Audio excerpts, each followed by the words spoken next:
प्रेरणास्पद कथा YouTube channel पर मैं धनंजय जैन आप सभी का हार्दिक अभिवादन करता हूँ। छोटी सी कहानी डीजे की जुबानी। दोस्तों, एक गरीब आदमी दिन रात मेहनत करता है और थोड़ा थोड़ा पैसा इकट्ठा करके रखता चला जाता है, क्योंकि उसका एक सपना था कि जो तकलीफ मैं पा रहा हूं मेरे बाद मेरे बच्चे नहीं पाए। कम से कम उनको रहने के लिए उनके सर के ऊपर एक पक्की छत हो, अपना खुद का घर हो, ये सोच उसकी थी।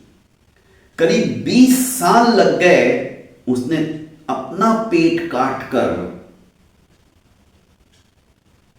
इतना पैसा इकट्ठा कर लिया कि वो एक मकान बना सके।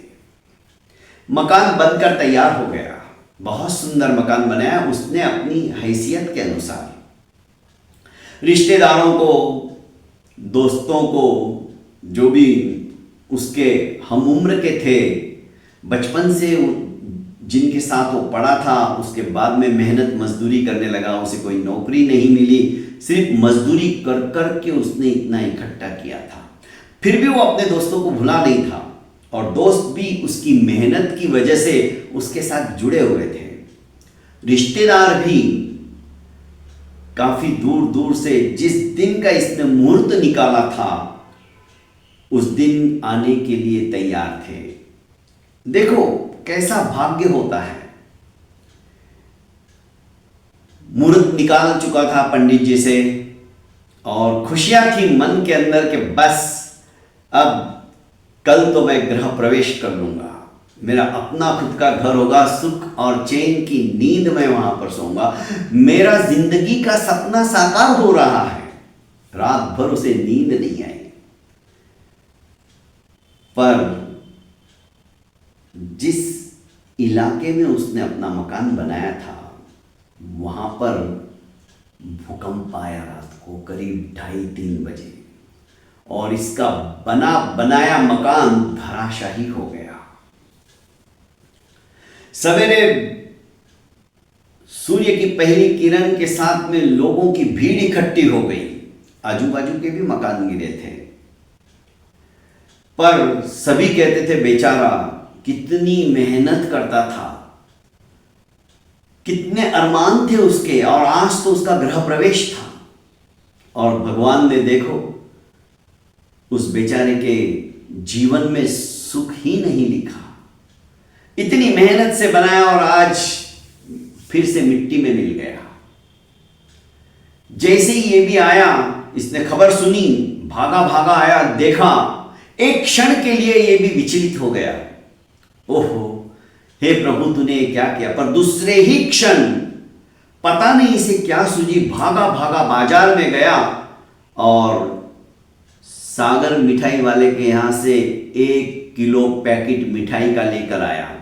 जो भी भीड़ वहां पर इकट्ठी हो चुकी थी, रिश्तेदार और दोस्त भी आ चुके थे क्योंकि 8 बजे का मुहूर्त था। ये सबको पेड़ा बांटने लगा। लोगों ने कहा तुम बेवकूफ हो क्या, पागल हो गए हो क्या।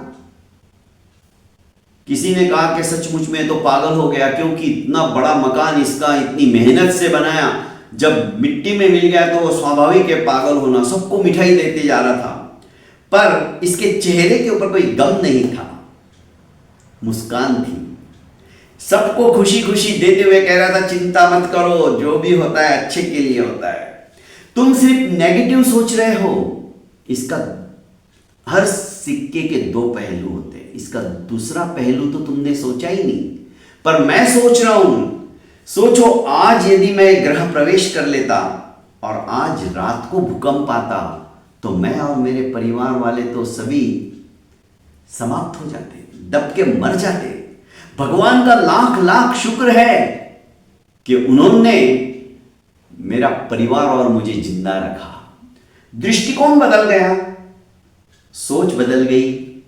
लोगों ने भी देखा कि वाकई में इतना बड़ा नुकसान होने के बाद भी भगवान के ऊपर कितना अटूट विश्वास है और वो दोष नहीं दे रहा है बल्कि भगवान का शुक्रगुजार कर रहा है कि प्रभु तूने मुझे बचा लिया। बस दोस्तों, दृष्टि बदली, समझ लो सृष्टि बदल गई। अरे हम जिंदा है तो फिर से मकान हो सकता है, पर हमारा ही अस्तित्व समाप्त हो गया, हम ही मिट्टी में मिल जाएंगे तो फिर क्या होगा। बहुत बहुत धन्यवाद दोस्तों। प्रेरणास्पद कथा यूट्यूब चैनल को लाइक कीजिए, सब्सक्राइब कीजिए और ज़्यादा से ज़्यादा अपनों को शेयर कीजिए। प्रणाम।